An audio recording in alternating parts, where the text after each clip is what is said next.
We are live. So, hey Zachary, what's up on your mind?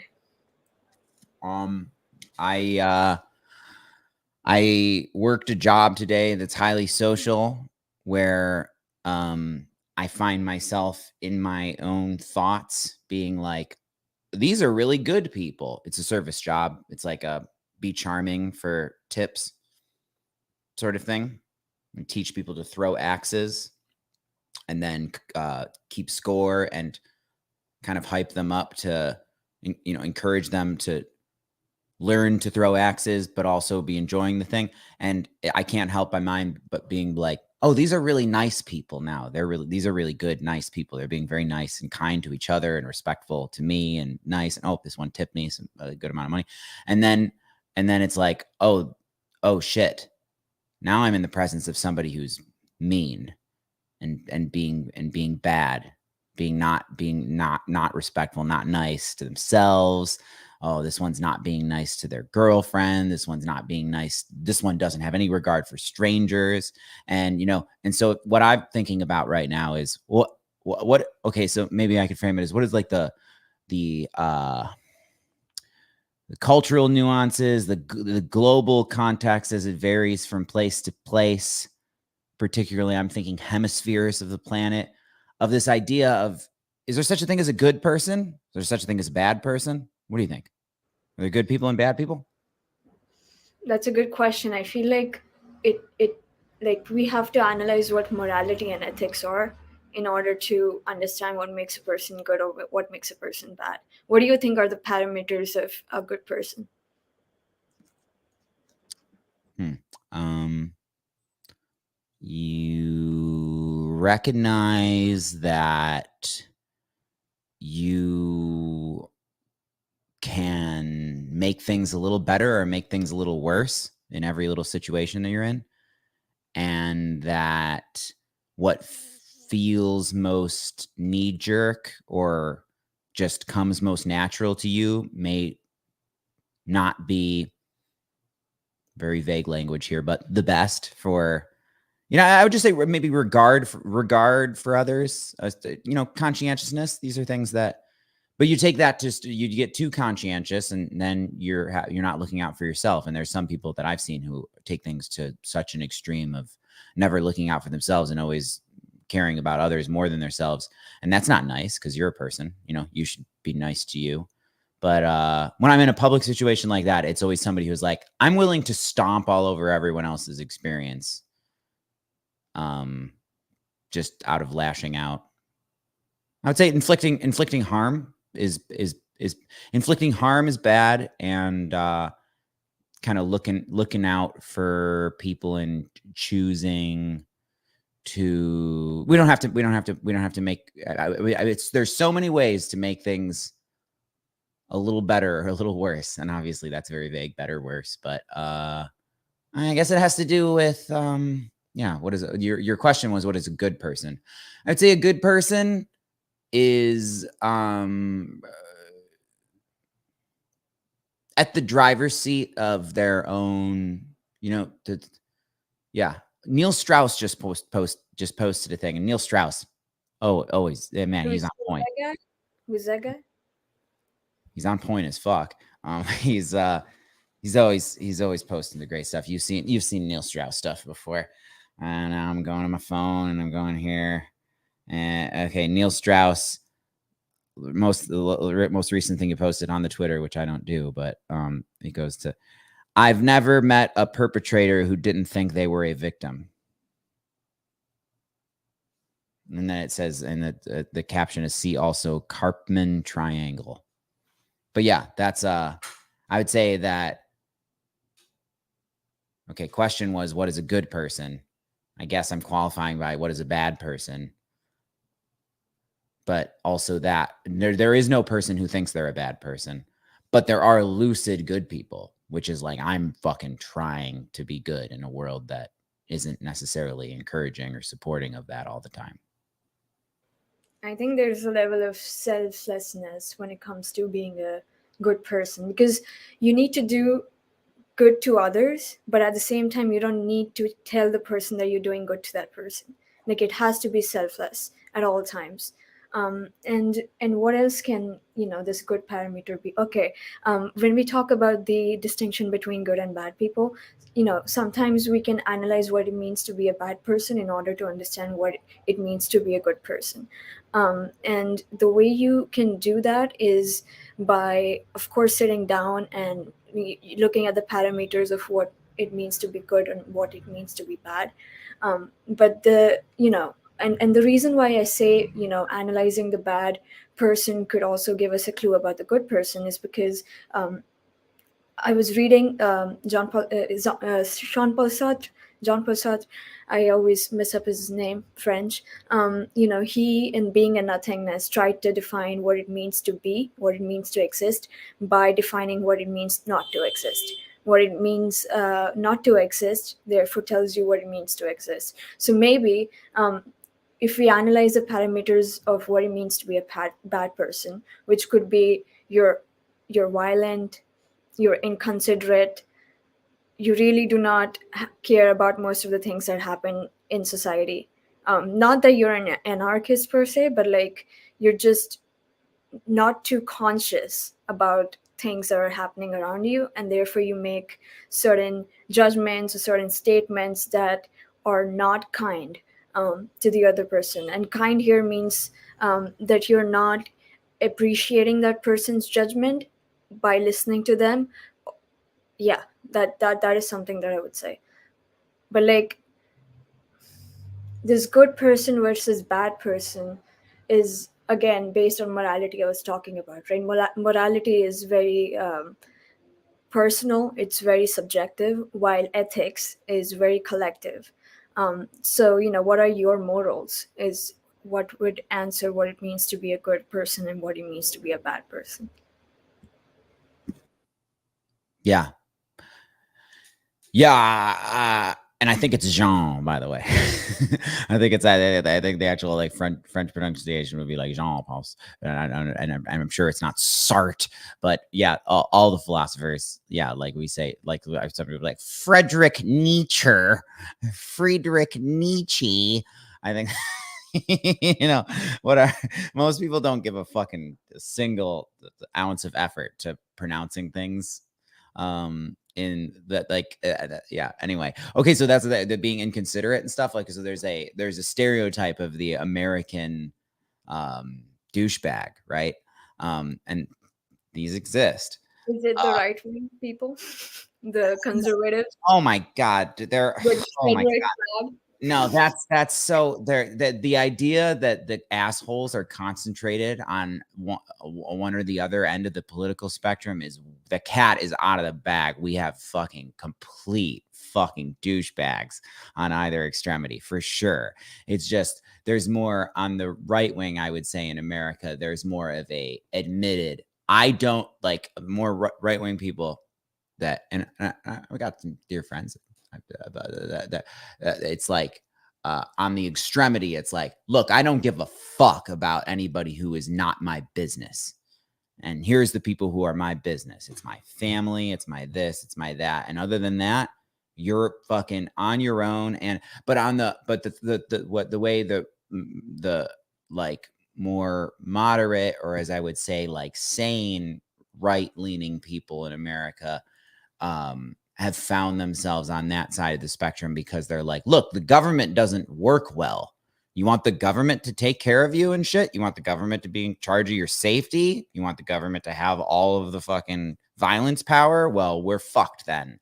So, as where the left wing people are tend to be like, we should use the power of the government to make things better for the more I would say the more sane, moderate, not completely just like identifying with an extremity that is defined by its extreme opposite.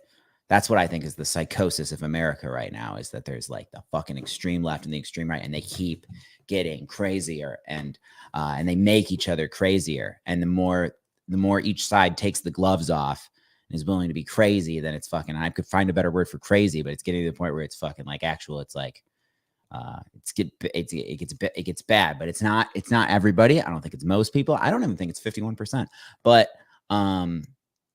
yeah, the left-wing side of things would be like, we need to use the power of power, which, by the way, we're anti-power.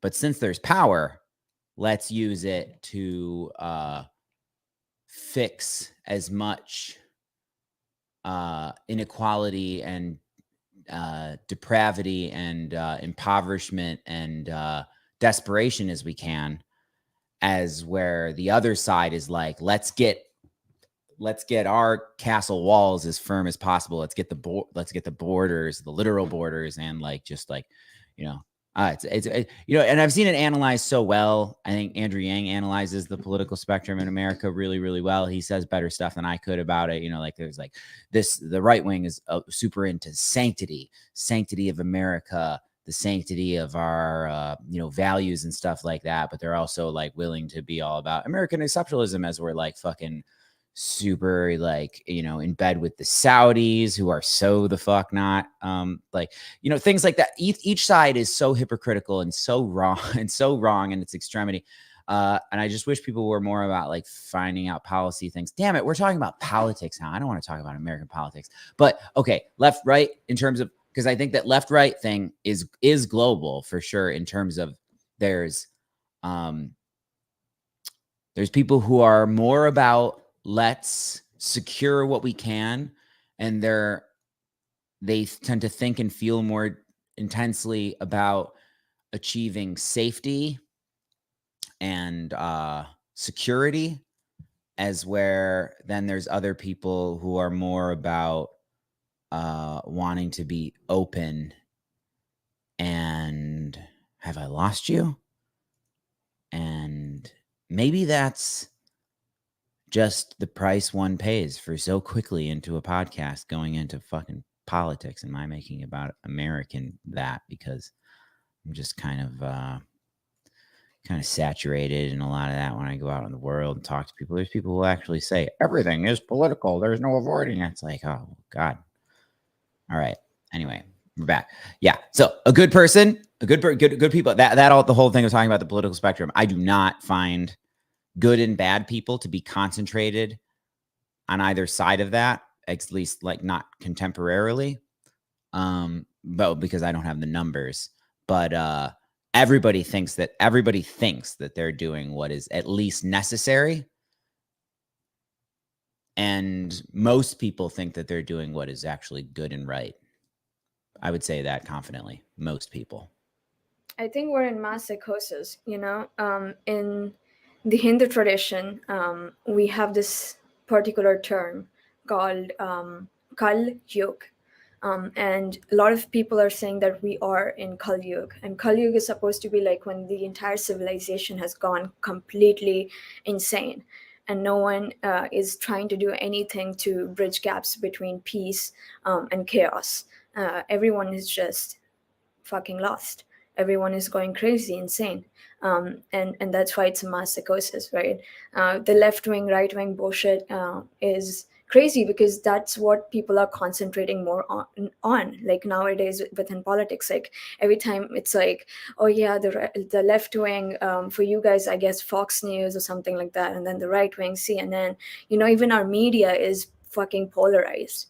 It's crazy, and same is happening in India, dude. We have media channels kind of like they are attached almost unconsciously because they don't want to like make it public as to what party they're supporting, but they are attached to the polar opposites, the polar parties, Yeah. political parties. So it's insane. It's insanity. We're in Kali Yuga and we're probably all going to hell. I don't think it's okay. So I want to be very careful about how I use the words all and most, because it that did not just infuriate me that there. But do you really, you know, because like if I use the word most, All because even the most influences all, you know. yeah. The consensus depends upon you know, major like major fragment of the ratio. So if we are talking about all versus most, they both influence each other, but mostly the most influences the all. Yeah, but then there's also that we have, okay, so yeah, have you heard when people talk about the difference between a chimpanzee or a modern human who reads books and has some general understanding of like the world, the difference in intelligence and depth between the chimpanzee and the modern human is not necessarily wider than that between the average modern human and like the philosopher king, who is thinking way more about things. So there's millions and millions and perhaps billion, like you don't know the actual numbers. Back to most and all. When I use the word most now, because it just infuriates me when not yourself in that for a certain example, but I just hear the word most said a lot, and I heard the word all said a lot. Well, all means 100%, and most means substantially over 51%, I think is what that. So there might be more than a few billion people on this planet who ain't thinking about stuff deeply or really considering things, or like, really, agonizing over ethical questions and things like that. And no one will ever know if I am actually, thinking deeply about things and whatnot. I can make mouth sounds and seem like I am, but like, who knows how many people there are who are just, I don't want to say just even, because we were talking about this the other day, that like I sometimes envy people who aren't meta at all, who are just a character in their story, and that they don't say things like, well, it's all a dream, right? It's all a simulation or whatever. They're just living their lives. And when somebody else says shit like that, they're like, what are you fucking talking about? Like, I got to be at work soon. I want to fucking have a cheeseburger and have sex, like sometimes I envy those people who live like that, because they don't have to deal with this shit where it's like, I'm thinking about thinking, I'm talking about thinking, I'm thinking about talking about existing, maybe one day existing. But anyway, back to, there might be a lot of people right now who and always, there certainly used to be most people followed orders and were lockstep with whatever was that. But I don't think it's easy to gauge right now, because I think that a lot of very smart, and what I would say like nice or kind, better word, good people, know that they aren't in the arena of affecting the big things. So they're just trying to live good lives. And they're more concerned about being a better friend or a family member than they are about moving the needle sociopolitically. They have no idea what to do about geopolitical things. And so it's like they're just content with either not knowing or certainly not being affected emotionally by what happened on the other side of the planet, because they have no idea. They have no idea. Yeah, I mean, when I think about most, it's not even most people, it's a fragment of people that really do not care about the world. But what a waste, right? Like, life is all about questioning things. Life is all about phenomenology and stuff like that. So, even if you're trying to be, even if you're avoiding, let's say, conflicts and politics, you're essentially heading towards what could be called hedonism, if you can reach that place, because essentially you're just living for pleasure, living for the good parts but not the bad parts, not the conflicts. And that's where things get tricky, as a human being, because you're not conscious fully of everything around you. You are selectively being aware of certain things but not fully exercising your consciousness as a whole. And this is what's happening with all of these people who do not care. Like, I personally see people in my generation really not caring at all. When the whole COVID situation happened, I remember I went insane researching about what the hell is COVID, what is this, and this is like March 2020. And I'm like, reading all of these research from Lancet, from New England Journal of Medicine, and etc. Nature.com, whatever. I'm reading all of these journals, and I'm like, no, this thing is serious. And I'm also talking about this with my friends, but my friends don't really care. They're like, yeah, it's gonna get over, whatever. They were partying, everyone was partying during COVID, like at least the lockdown months. They really did not care. And not caring is both a good thing and a bad thing, but mostly a bad thing. Yeah, like I don't give a fuck was really popular in the late 90s. To say I don't give a fuck. I mean, it's And still in, but the 60s. Turn on, tune in, drop out. yeah, Very. I don't give a fuck about, but and now there's, but giving too many fucks is a problem as well. But I just wanted to say before the thought leaves my mind, I wonder how different the because you mentioned Kali Yuga.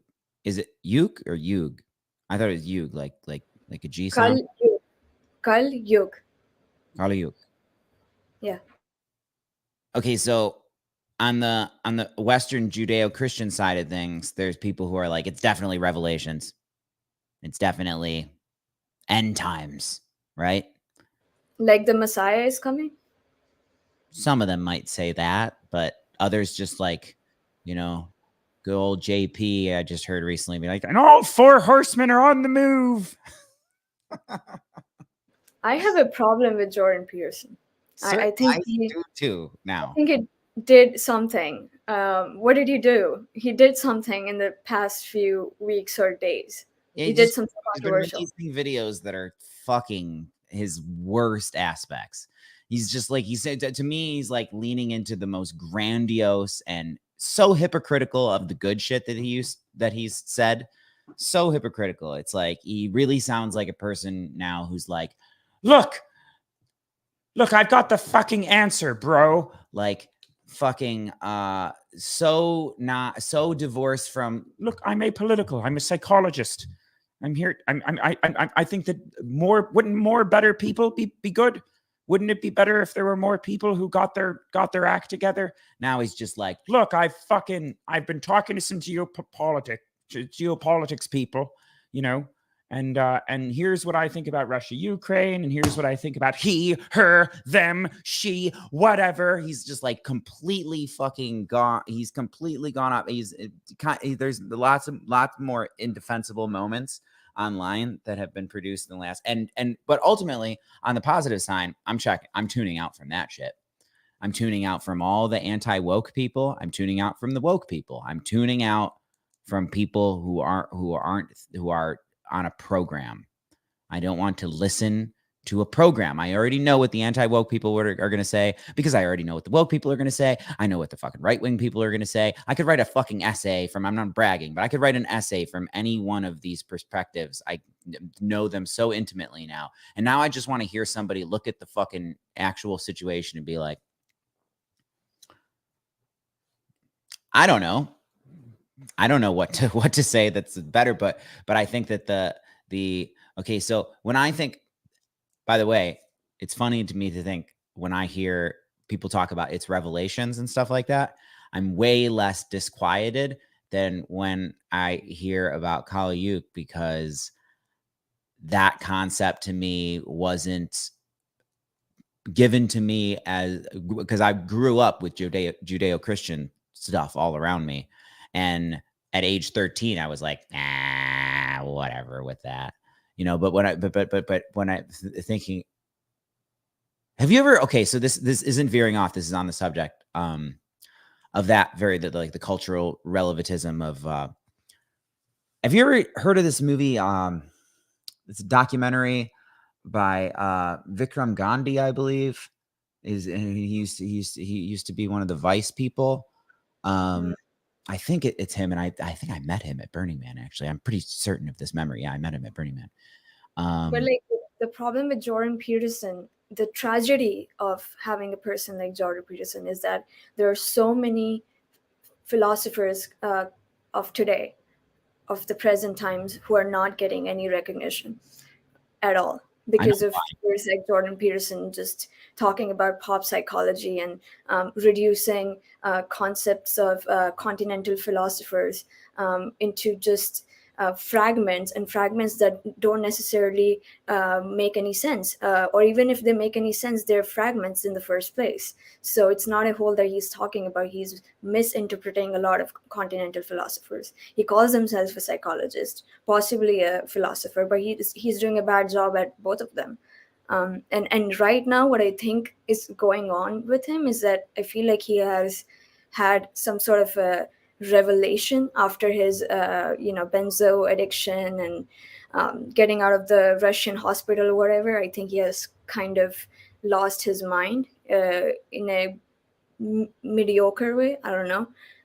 But yeah, there's tragedy that a lot of philosophers of now are not getting any recognition, and because of these public figure touring philosophers and psychologists who are um, monetizing on knowledge. Even the pre-Socratics, like there was Greek philosophers. That is where Plato, Socrates, Aristotle, and then before that there were pre-Socratics. So pre-Socratic people gave knowledge for money, gave knowledge to the masses, or the knowledge of art of persuasion for money. And so the Greek philosophers thought that this is not the way you impart knowledge, because true knowledge should be imparted without any monetary gains of some sort. Which reminds me, the same thing is going on with shamanism today, right? You go to, like, there's so many people who are going to like retreats and shit, and they would meet like these shamans, and the shamans are giving them this experience, but they're also taking money from them. Where, as in, a true shaman, a true trip sitter, true guide would never make monetary gains out of your phenomenological psychedelic experience. At least that's what I think. And I think we are becoming so much like pre-Socratics. Art of persuasion is good. The knowledge is good, of course, but again, it comes at a cost, and the cost is very, um, I don't know, bad, I would say. Okay, yeah. I mean, okay, I got a few things there, and I do have some pushback.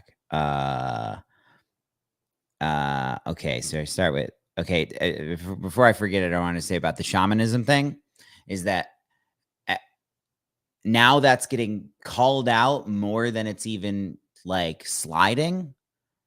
I would say, and just because in America now there's a lot of I live in now a decriminalized city where you can have you can make a Facebook event if we're having a psilocybin ceremony and probably be just fine, like not having any legal trouble and anything like that.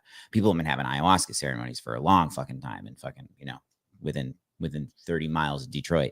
And I personally have had the opportunity, access to be able to, I'm yet to do a thing where I like super monetize anything like that, but getting friends together and things like that, it's at a point where it's not legal in time. It's decriminalized. It's not a worry. And there's a whole the Washington County, which is where Ann Arbor, Michigan is. You can do all the things. And I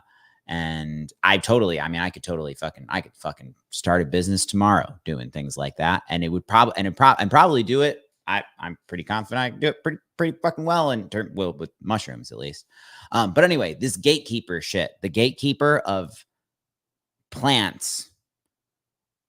Yeah, I've always known that's ridiculous. That's objectionable to be like, here, I know more about the way this plant speaks to your consciousness than you, and I'm going to be the middleman between you and this knowledge. The thing that I disagreed with on about, it's obvious to me why, like, Jordan Peterson, for example, got super popular there was because, well, back to like defining it by its opposite.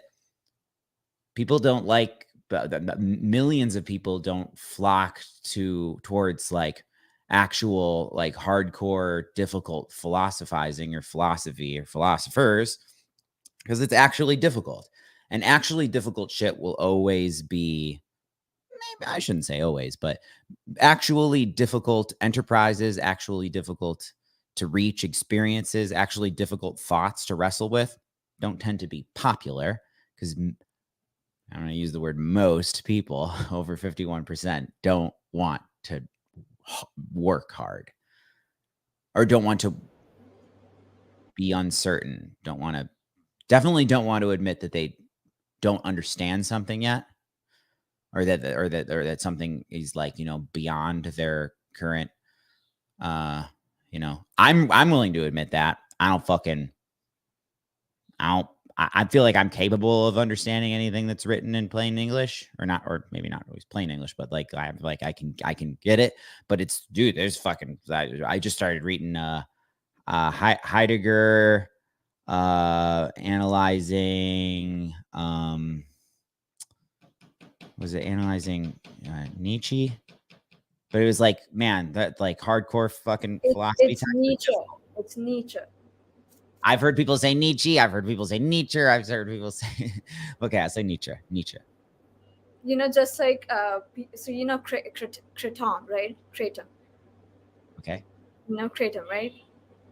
Do I know, like, have I read? No, but do you know what kratom is? Kratom. Okay, I thought you were Yeah. saying like Kratos, like No, Kratos. but that's the God thing. of It's War. never. So the Indonesian people never say it kratom. It's actually kratom. Oh, I hear kratom around here. People say kratom. Okay, but I always know. I know what somebody's talking about when they say Nietzsche or Nietzsche. Friedrich Nietzsche. Carl Jung. Schopenhauer. Schopenhauer is correct. Or Schopenhauer. Yeah, Schopenhauer is correct. Yeah. I know what you're saying. I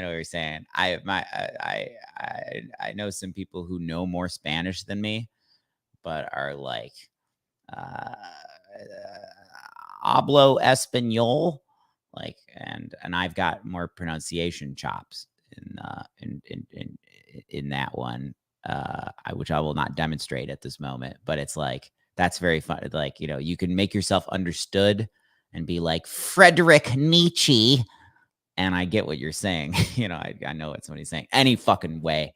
Yeah, the pop philosophy stuff and stuff like that, it catches on because it is not as difficult. And that guy particularly, I also do perceive that and perhaps I have been wrong for a long time, but I used to actually would totally defend him for not being a hateful guy. And now I remember that. me, Yeah. I didn't think he was. Here's the thing. Back to good people and bad people. I don't think that a person shows their true colors when they start to let certain aspects of their personality gain more ground. I think it is tragic. It's tragic to see somebody behaving or expressing from their more knee-jerk or unconscious or uncaring parts, as opposed to making an effort to bring the better natured angels of their being to bear. And I have seen him being a fucking dick a lot lately, and really leaning in, as where before it was like, this guy's pretty misunderstood, has moments where he's a grumpy, codgerly old man, but it's definitely not out there stumping for anything that I would say is like truly phobic. And now I can't actually defend him that he's said things. He's Zizek, the debate between Jordan Peterson and Zizek already showed to the entire world, or to the internet, that Jordan Peterson is this capitalizing kind of a philosopher, pop psychologist. While Zizek is probably, like Noam Chomsky, one of the last remaining famous, really good work, academic work, person who actively thinks. While Jordan Peterson is more like, okay, let's make a video about Heidegger's Dasein, and he's saying that Dasein is like to exist, but he's not explaining it well. But people who are watching him, who are like his super fanboys or fangirls or whatever, I think there's no fangirls, but there's super fanboys. no, there are. Oh, there's fangirl. I know a few. They're all deluded, dude. Like, come on. Like, even I discover a lot of thinkers on a daily basis scrolling through YouTube, right? But I don't become or become a fan of them until unless I've consumed at least 5 hours of their content and read a bit about it. But kind of like going back to your point of people not caring and people becoming more comfortable. People are becoming more comfortable because of the advancements in technology. The we are making our lives easier every single day as the technology enhances. We didn't have the phone, now we have the phone. We didn't have flights, now we have flights. Anything can happen in 2 minutes. You can get groceries delivered to your home. Everything is becoming more comfortable, and it is going to have a lot of consequences. We're going to be facing a lot of consequences, but mostly the physical ones, because everyone is just so relaxed. There's only, I mean, I know there are people who are into exercises and gym and all that stuff. Thank God there are people like that. But majority of the people who do like 9 to 5 jobs and like crazy workaholics working for all of these industries, they are sitting in front of their computer screens, and God knows what's going to happen to their physique. So yeah, technology is making life easier. It's a good thing and a bad thing, but mostly a bad thing. Also because of employment, right? Like AI is going to take over all of the employment of a lot of workers or a lot of laborers, and it's already happening. And this is crazy because, again, Aldous Huxley predicted this in 50s. So yeah, I think people are getting too comfortable, and maybe we should come out of our comfort zone because there's no utopia at the end of the day. Yeah. Well, the most of us are not going to come out of any comfort zone without being jarred, kind of coerced into so. And I'm not saying coerced by any sort of entity or governing body, probably circumstances. And, but I don't know how big the number is of people who are extremely, or I don't know, extremely, very conscientious enough. I just think of enough, So in terms of good person, bad person, do you uh do you dispense wrath instead of figuring out your own what to do with your own pain? Do you just dispense it onto the world enough to to be I don't know, more havoc causing than helpful? But then also, I don't think that a good person needs to be helpful anymore. I used to think that. You don't need to be moving the needle to be a good person to me at all. At all. I mean, maybe if you're really aware that you have moves to make, that you could help people and you just like refuse to lift a finger for anyone, I'd say, okay, that's that's kind of shitty. It's at least lazy. But most people don't think they have any power. And I said the word most there. So over 51%. They don't think that they don't, now, and then that's what the thing that was positive about good old JP for a while. And I would say like he was very helpful to a lot of people who otherwise would have fallen way further from center or, whatever, the light or whatever during that period of time where there was a lot of just like, well, I've got to pick a side and get with my people and go insane in a particular direction, as where he was being pretty apolitical for a bit. There was a stint of time where it was like, don't, yeah. And there was a lot of time where the tone was, you really think you're going to, fix the world's problems? Like, I think it'd be better for you to look at what's going on with you and be honest about that. What you're really mad about, what you're really hurt about isn't actually what's happening on the television screen. It's in your own heart. It's in your own house. That, I think, is good, helpful stuff that many other people have said in all sorts of different ways. But I was ecstatic to see it being popular to, think even that carefully, as opposed to, but now it's like he is it's now appearing to me often, not all the time lately. And I've said, like, I'm really making an effort to, Tim Dillon is where I get my news and geopolitics now, because that is truly a sane and centered, special voice. That is a special man doing a special thing. But I'm a super fan. I really am a super fan of this. Tim Dillon has been so accurate about so many things, just being a comedian. And also just like watching his fucking show, dude. Like, I'm always laughing my ass off. The way he's, taking real world issues and making it hilarious, but at the same time, relevantly hilarious in the Yeah. sense that people can relate to what he's trying to say at a very cognitive level, but also laugh their asses off. So I think he's one of the most, one of the top comedians of our time for sure. I think even Joe Rogan says that all the time on his podcast, that he's happy that Tim Dillon exists. I mean, I'm happy that Tim Dillon exists. But Right. going back to Jordan Peterson again, right? What's even more hilarious about this guy is that he wrote the book, right, 12 Rules of Life, and then he came up with another 12 Rules of Life or something like that. I don't know. What if we need 12 rules of life? Why the hell do we need another 12 rules of life? Because you claimed that these 12 rules of life are the only 12 rules of the life that there is. But now, because you're famous, because everyone knows you now, and you have like all of these publishing houses coming to you and be like, yeah, you sold millions of copy, now it's time to write another 12 rules of life, and he does that. So this is what I'm saying, he is a modern pre-Socratic person, I would say.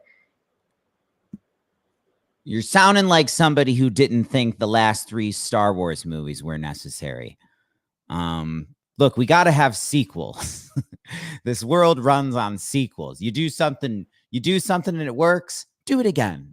Maybe a little different. Yeah, I no longer really like, defend the guy like as a person or whatever. I think that but I know what was attractive to many at first was the sincerity, and now it's like watching someone descend into madness. Um and I've watched a lot of my friends descend into madness, and come back or not. Um, and then I've went pretty far off. I've went pretty far from my North Star before in the past. I'm very glad I wasn't intensely public about it. I'm very glad that I have never had any kind of considerable fame yet, but I think that I might be mature enough to do something helpful with that, maybe at age 43. But right now, I'm still super hedonically oriented, unapologetically so. I want to have fun. Fame comes at a cost, and that cost is freedom, and also your sanity to a certain extent. Because imagine, like, you're a public figure and there's literally people worshiping you. There's definitely a portion of people who are like blind who are blind towards your aura, and they're just, you know obeying everything, whatever you say. It's like a gospel almost. And that is dangerous, because that is obsession. And that is where people start to only see the good aspects and not the bad aspects. Almost a delusion. And fame can completely change people, the way they behave, the way they think, the way they exist. And I think that happened to Jordan Peterson as well. So yeah, whatever. Let's leave that guy, dude. I'm done Yeah, with yeah, yeah, talk. yeah, yeah, yeah. No, I don't even like to talk. I don't like to talk about celebrities. I don't even like to. I actually find it really, really great that I haven't read much philosophy books, but when I do, I'm like, well, I've been paying attention to some shit for 34 years now, soon to be 34, and since age like whatever teen, putting a good amount of a good regimen of psychedelics in my face, and it's so often that I'm reading something and I'm like, okay, this wasn't my thought, but these are kind of things arrived at in different language and whatnot. And then there's things where there's philosophers that are just taking things way deep cuts. Like we're going so deep, and then hearing different philosophers analyze each other. That's super fucking. Now you're getting layered as fuck. But that did lead me back to the Kumare was the name of the Kumare, the documentary, Vikram Gandhi, who is on Vice, and it's showing. So when you said that people just don't analyze, don't critique, some celebrity thinker person, So whether they're JP or Eric Weinstein, even, like there's people, everybody has like their fanboys, but there's some people who actually look at the camera and like, hey, don't be a follower of me, which he has done. But both of the, but everybody makes an attempt, and JP for a while would do that. Don't listen to me. Come up with your own thoughts. It's when you start. But I think that what happens is people get pressured by how much power they have to, like, if I make a video, then these people are going to listen. So that's important. I'm in a position to really be helpful, is what I think people think, is what I think he thinks right now. I think that he's like, I have to do what I can to, I don't think that anybody's lucidly leaning into, I'm going to fuck shit up. Anyway, I mentioned Kumari. That documentary shows that in America, like the way the super capitalized, watered down emulations of like yoga and stuff. So some of the instances you get of that, I know a person who does, and not knocking their trade at all, but I know a person who hosts goat yoga. I know there's drunken yoga around here. There's places where you do all sorts of fucking. There's the Bikram yoga, which was by that dude who ended up being a super duper like predator. And there's a documentary about that, and there's still people doing what bears his namesake, Bikram yoga, fucking other hot. And anyway, Kumari shows that in America, you can. I mean, he just kind of starts a cult that's him, but at playing this character of Kumare, this guru, and he grows a beard and long hair and like just portrays himself as this guru person, even fakes an accent. Like he's faking the Indian accent. He's like he doesn't actually speak with an accent, but he like puts one on for this character. And he gets this group of I believe American, like all of them, like to worship the fucking ground he walks on. And then at some point at the end, he like unveils himself as like, hi, I'm Vikram. This was actually a character.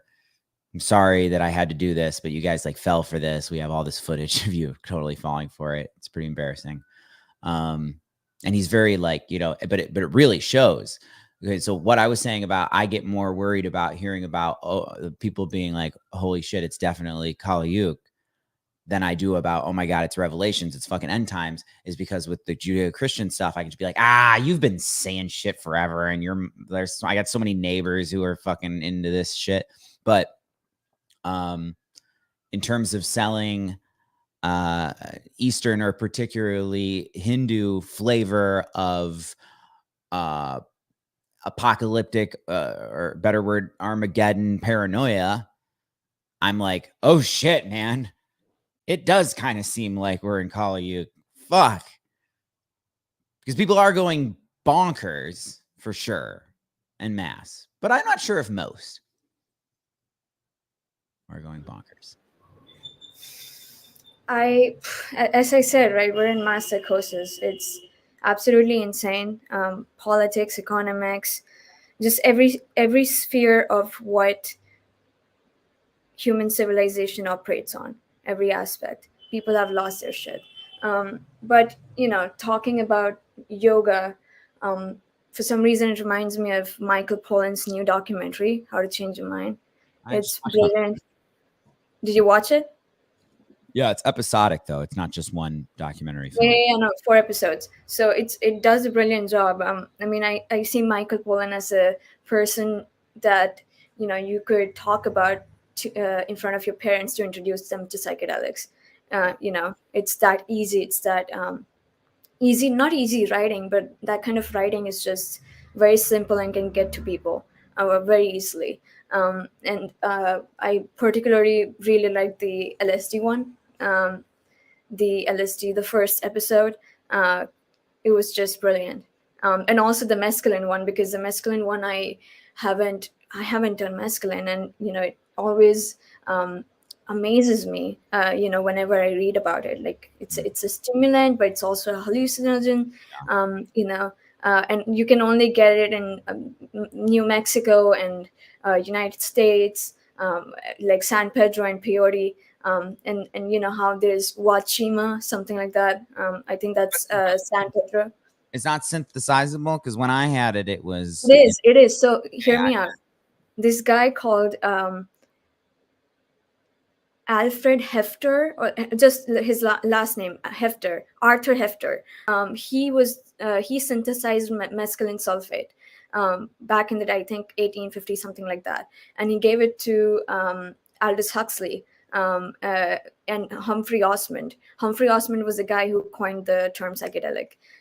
So yeah, mescaline sulfate was, it was synthesized, but people, that is where the outside project of 50s also comes in, because during those 50s, during that time, there weren't people weren't that aware of argot, or psilocybin to a certain extent. So people were mostly trying mescaline because mescaline was blowing up, and so mescaline sulfate was being produced.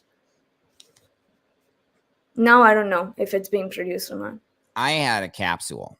I had capsules of mescaline when I did, and that was and it was great. Like any tryptamine, anytime I do tryptamines in any dose other than micro, it's always has a patch of difficulty. I've never had a not have to get over some hill. But it's a phenethylamine, right? Yeah, well, okay. I don't know what that means. I'm not really with like Well, my means um, a class of drugs which was synthesized by Alexander Shulgin. Under phenethylamines, you have 2CB. You also have very similar to that. Very similar to that. yeah. Yeah, I'm feeling. Okay, so one thing I recall very intensely is I was feeling like I'm the Stay Puft Marshmallow Man. Like I have like fluffy muscles, and like there's this thing of like ayahuasca being more associated with, and this is the thing that I could talk about this forever. I don't know how to tell the difference between being told, well, you told me it would be a grandmother spirit thing, so now I'm experiencing that, yes, but what if I would have just been given this thing and you wouldn't told me nothing? With with the cactus experience that I had, which I'm not sure if it was synthesized, but it was like broken down, powderized into a capsule, was very like grandfatherly, like masculine, very, it had this like, the spirit of it was like a as opposed to like a but ayahuasca, man, fucking shit. I've never felt more like lovingly defeated and destroyed. Like, what a fucking humbling thing to have happen to one's psyche. And then the purging and the fucking just being so oh god, just broken down to, I'm like, oh man, I am weak in this moment, but also strong on the other side of having gotten through this. But like being, oh man, it's always puts me through the mill, as they say. But with the flamethlamine experience, did I say that right? It's it was very physical and very, I want to bound through the forest, and very, but mushrooms can be that too. I don't know. I think just like I fucking like one thing I definitely say that is nice, and some people is the reason why they don't like LSD and ketamine, is that there's no culture around it being any one particular thing, and it also is synthesized. They're not fucking going into the ketamine mines, or fucking just harvesting LSD flowers. However, it does come from there's the idea of the possibility that some of these moments of mass psychosis in history were from psychedelic bread and or water supply because of argot. I'm sure you know more about that than me. Wait, was this something that Timothy Leary did? No, there's people who have said that. Okay, so there's people who have said that I don't know if you've come into contact with the historical events of the Salem witch trials, and like just like witch, but not just witch, but there was witch stuff before that. But particularly the Salem witch trials seems like there was people who were tripping. Witches of the Salem, Salem, which is something like that. I cannot recall the actual term. But 13th century was when they were burnt. That's something that I do remember. So bizarre. But so phenethylamines are very unique, and I would say that you should definitely at some point dive into it, and you have because of mescaline. But phenethylamines are great class of compounds. Um, what else? Mm, I am interested in more experiences. Yeah, and I would like to do the. I just I don't knee jerkingly romanticize organic, natural things anymore, because I see that to be another human construct. It like if you're saying that the molecules rendered from synthesizing something as opposed to extracting it from a plant is identical, the identical thing is happening neurochemically, then it's to me just like, okay, you're romanticizing the idea of something being natural or organic, but this is an organic. We are organic. We are creatures. These are organic machines that we have. There's nothing is wrong. Nothing can go wrong. And if anything ever were to go wrong, we would know exactly what to do about it. Sort of shit is what I tend to think. well, I think I think we need more awareness. I mean, we are in the second psychedelic renaissance, and people are seeing the therapeutic aspects of it, the actual therapeutic aspects of it. Uh, but at the same time, talking about mescaline and not ergot, but only mescaline, and maybe also 5-MeO-DMT. The patenting thing of them. These San Pedro and Peyote takes 15 years to fully grow. So now imagine like these small, like just baby peyote and San Pedro just being grown, and all of these people just chopping it off because so many people want to try mescaline. I think the best way, as we were talking about synthesizing, the best way to combat extinction of some sort is to synthesize it in the lab, and I think that should be legal, because we lost all of the control over research after Nixon government. We're just gaining the power to do so, the power to chemically synthesize things and test things and research about them. I think making 5-MeO-DMT and mescaline sulfate in a lab is much more commercially better than kind of making these beautiful plants extinct, because that could very well happen. We're in 2022. Half of the, like, not half of the species, but like most or a good portion of animal species is gone, extinct. And that's why I'm saying that we're headed towards the Kali Yuga, or we are in the Kali Yuga, and we're headed towards hell, or Or as you the don't know it. Abrahamic religion would say, that we're going to all die because the Messiah is going to come from the sky, and the Messiah is going to be a prophet, and everyone's going to rise from their tombs and stuff like that. Day of judgment. That the day of judgment is coming. Yeah, I think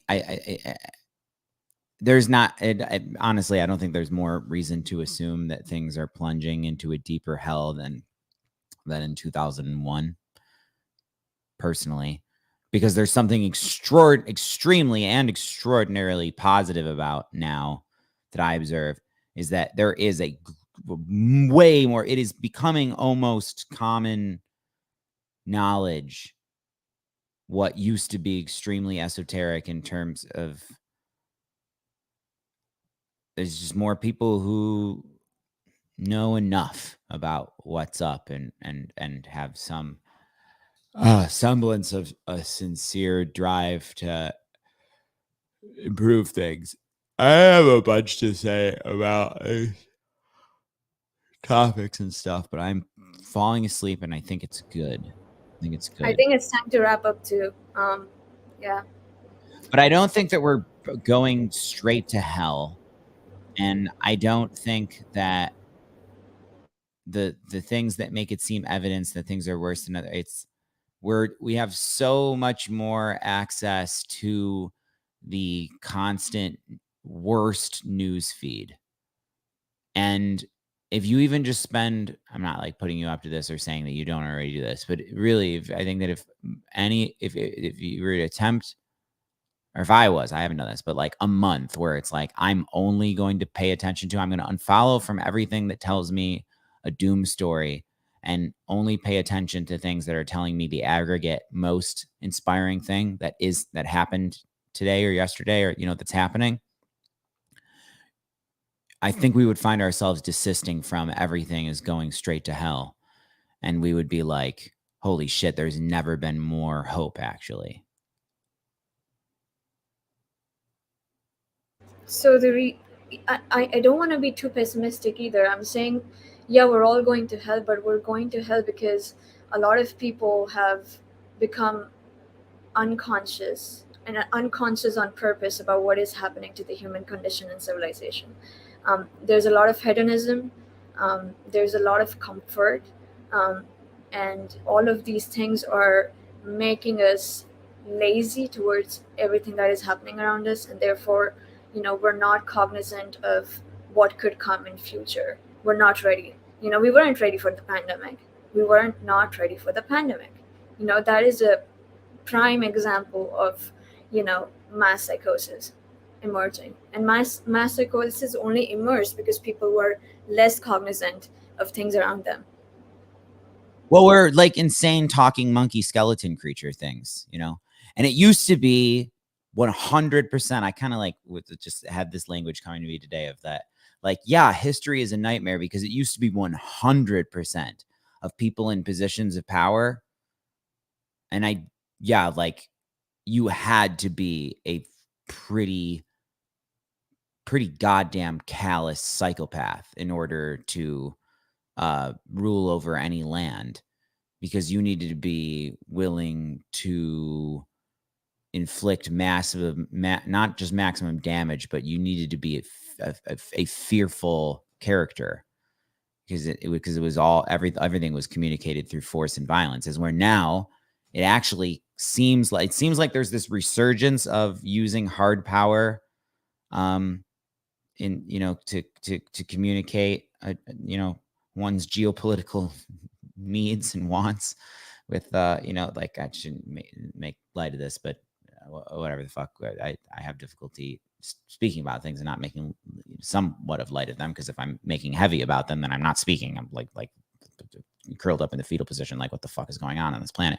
But like it seems like we might, like, there's a bunch of different ways in which we could go back. Like there could possibly actually be a World War III, but then also you see just how many people are just, how you got to have a fucking draft now. You're not going to actually be able to make a man-powered World War III happen. It's more just about like, is anybody going to actually be crazy enough to launch a nuke? And then I will say that if that were to happen, we'd be in a different fucking, really different ball game and a really different timeline. So I just fucking pray to God that shit doesn't happen. And I think we're just buying time with, as far as peace. Like, we are heading towards the direction of it not making sense for any world power to there can't actually be a hot kinetic war between like the superpowers, but those superpowers are still very much doing, bullying, dominating over, as we say, third world underdeveloped countries and things, and are playing a game of chess where things like the proxy war between the US and Russia right now, using Ukraine as a buffer, is like, that's very well understood. Things like that are still happening, but if we can just buy time to have more decades where we don't fucking nuke the place, I think we're heading towards world peace. But we already saw, like, at a very micro level, that a person can go crazy and launch missiles, not missiles, but like go on a war, and that is Putin. I think, yeah, I think it only takes one person to go absolutely insane to blow up the entire fucking world. Hitler did so. Genghis Khan did so. I don't know. Like, there's so many dictators who did so, and today we see Putin doing so. So yeah, I know that there's a lot of geopolitical peace in place. There's NATO, there's UN, and all sorts of organizations that are trying to prevent World War III. But again, we need to keep in mind that we already had something like a League of Nations after World War One, after the Paris Agreement, that tried to avoid World War II, but World War II ended up happening anyway.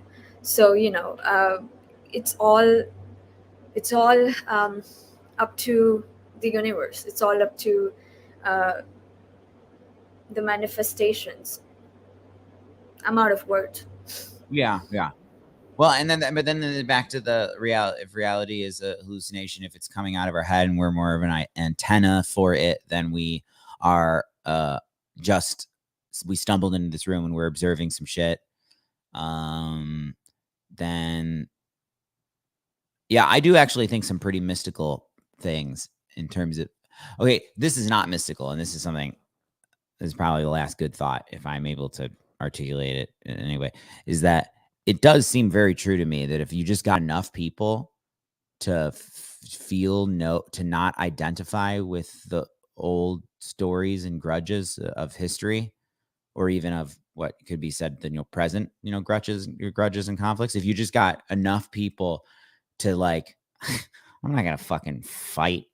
I'm not just to get enough people that just like, no, I'm not gonna fucking march for anything. Like, I'm not.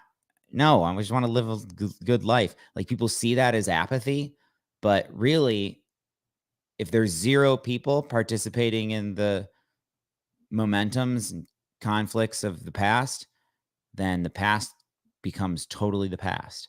And what we're having now is I do observe, there's a lot of different things going on, but one of the things is like people just locked in the past and thinking that you can apply the policies and uh, uh, uh, words, the same phrasing and reality tunnels of the past to now is fucking us up because we are in a different ball game and we need to pivot into the present and future. Because if we keep running the programs of the past, then I think that we will go, we will fuck shit up more. Well, then let's keep hoping that we don't keep on repeating the history, right? And I think that's a good place to end the podcast.